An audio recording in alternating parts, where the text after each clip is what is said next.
ये मैया इतना बता दो कपिराई कभी आएंगे रघुराई इतना बता दो कपिराई कभी आएंगे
क्योंकि आप इधर इतना विकल हो जाएंगे तो प्रभु भी वहां पर आपसे ज्यादा विकल हो रहे हैं, क्योंकि मुझे रात्रि में ही संजीवनी बूटी लेकर के वहां पहुंचना है। हनुमान, रात्रि में बूटी के साथ पहुंचना है, जाना है दूर देख घायल आकाश मार्ग पे चलना है।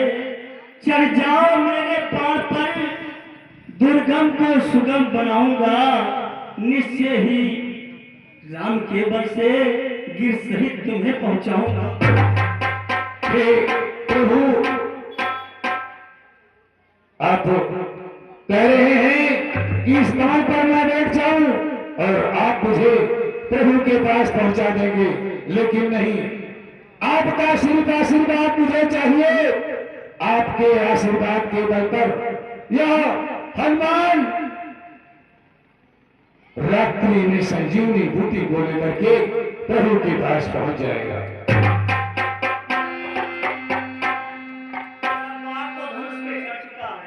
हे प्रभु, यदि आपका बाण धनुष पर चढ़ चुका है तो आप दक्षिण दिशा में बाण को छोड़ दीजिए, जिससे तमाम लंका के राक्षस मारे जाएंगे।